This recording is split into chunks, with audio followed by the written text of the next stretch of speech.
yeah, so that's the slängpolska i Smålandstradition. It's probably one of the first Swedish polskas I ever learned. And yeah, I just want to teach it to y'all today because I think it's got a lot of really great, it's a pretty easy tune, and I think it has a lot of just like very fundamental aspects of playing slängpolska, and I think it's just a great vehicle for learning some of the more idiomatic attributes of like Swedish style fiddle playing. And by no means am I an expert, but it's a type of music that I've been really enjoying playing recently, and just would very much like to pass some of that knowledge along. So anyway, let's break down the tune a little bit, and along the way I'll sort of talk a bit about some ornaments and different bowing things that I'm doing that I think might help someone who wants to learn how to play polskas, because I think the style can be a little opaque for American fiddle players, and having spent some time with the music, I think I have a little bit of insight on some of these things. So let's start with the first phrase, and I think, and there's a turn starting on the very first note.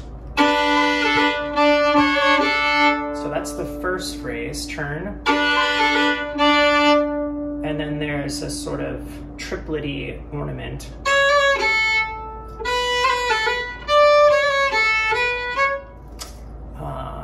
First phrase. Adding the second phrase.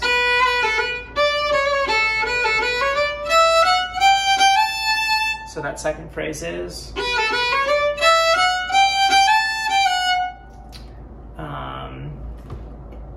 Pretty simple, it's just walking up a D major scale starting on B.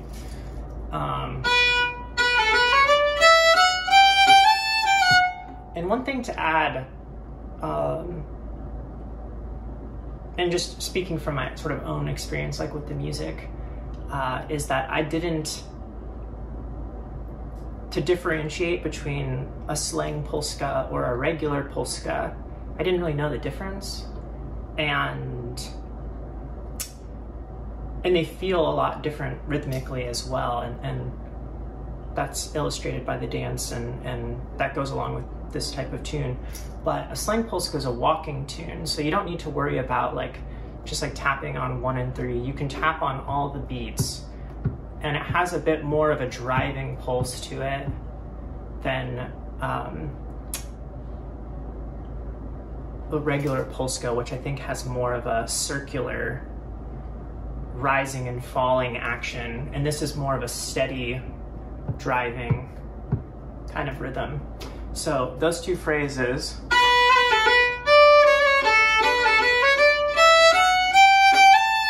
Let's go on from there. And there's an ornament that's very idiomatic.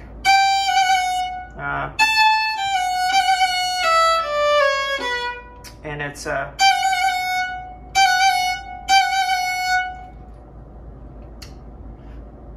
typically in Swedish fiddle playing, instead of doing like a grace note above a note like that, you'll grab the note underneath it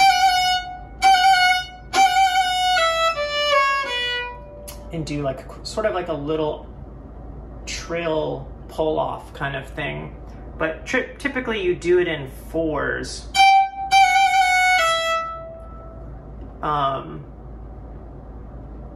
In this case, you go.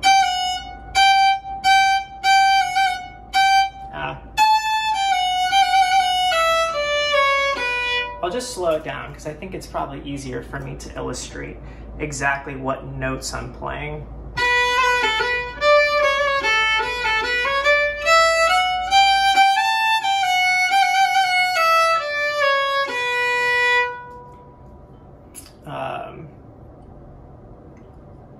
And so that's how that works.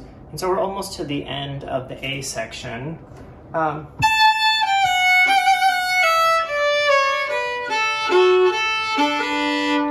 then that's back at the top of the A section. So the whole first A section together, or the whole A section rather, because there's no, that's the second half of the A as well.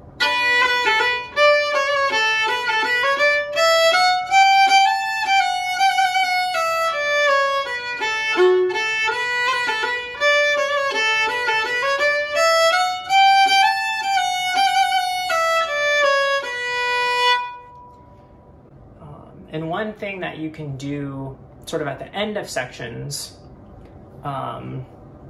is on the last note, you'll sort of do a swell on beat 3 that will take you back to beat 1. So that kind of looks like this.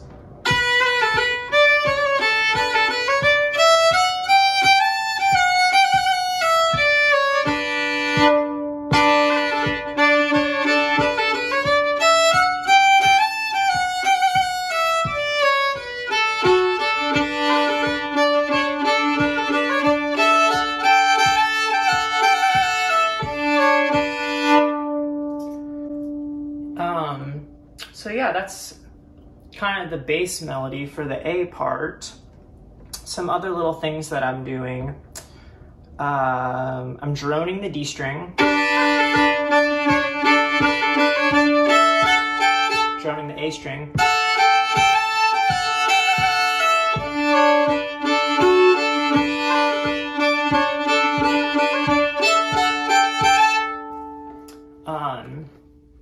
One other little thing that I'm doing,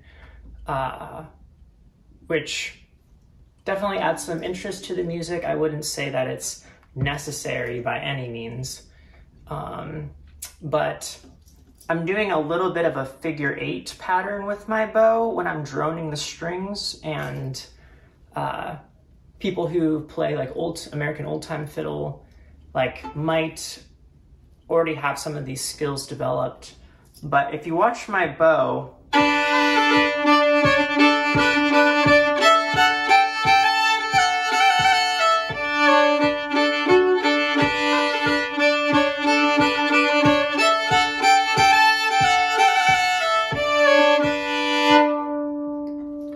it just adds a little bit of pulsing in the music and helps, I think, differentiate the not differentiate, but rather set the groove a little bit. So yeah, let's move on to the B part. And how you'll move to the B part is like this.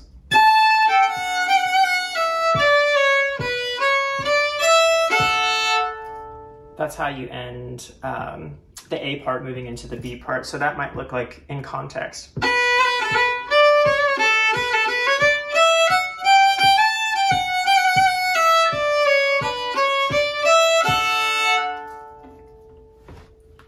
And that F sharp and A that I'm playing there, that's at the end, that's beat 1 of the B section. So that B part, let's break it down. First phrase, turn again on beat 1. Next phrase.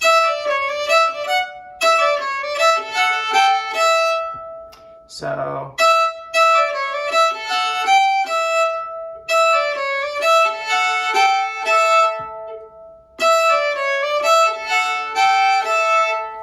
those two phrases.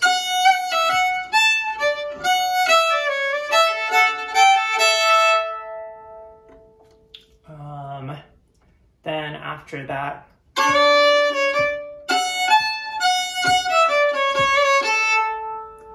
up until that point,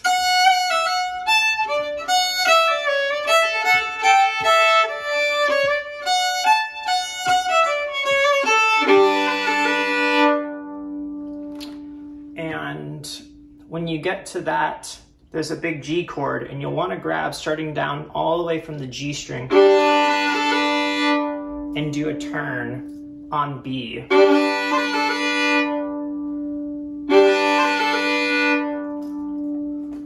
So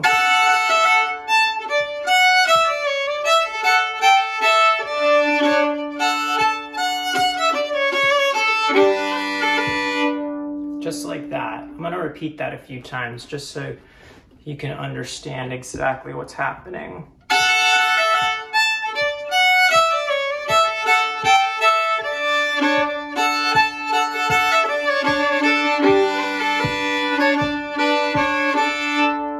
That's moving on a little further.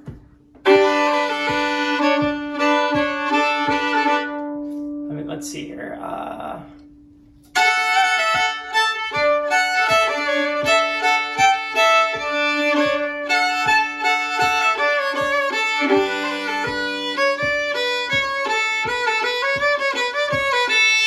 That's the next phrase.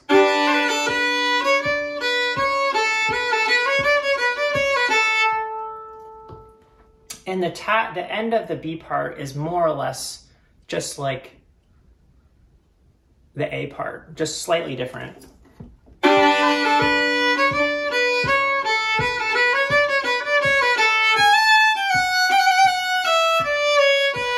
to the B part.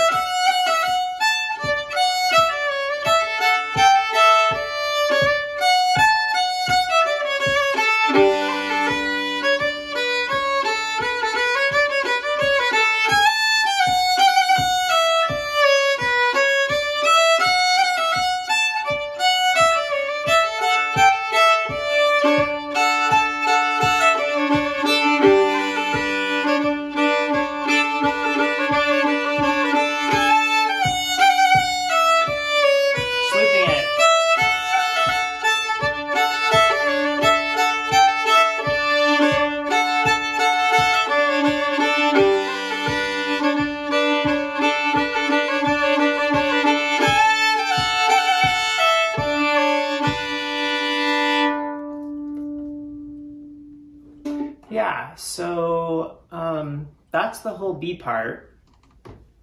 It's got lots of nice stuff in it. If you'll notice that I'm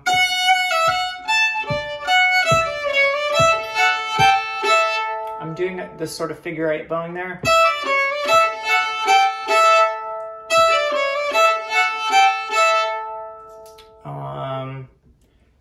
I would say it's a little important there to do it there. Otherwise it's...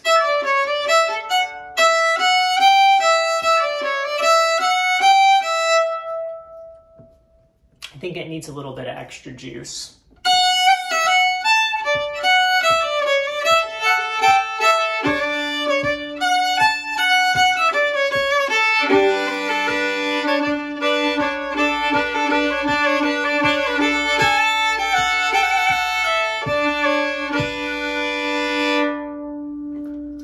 So that's the whole tune. I think I'll just play it one more time super slow, and then I'll play the whole tune super slow.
yeah, so that's the Polska i Smålandstradition. I think a great recording of that tune to check out, and where I base most of what I know from is from the Swedish group MP3. It's not on American streaming services. There might be a video on YouTube potentially. I just have MP3s on my computer, but two fiddle players in that band, they're a trio, Nina Perez and Mia Marine. Nina Perez is playing the lead voice, which is what I just taught you for the most part on that track, but she plays it super beautifully, and it's just a super great tune. So hope you find some use and can learn a cool tune. Thanks a lot.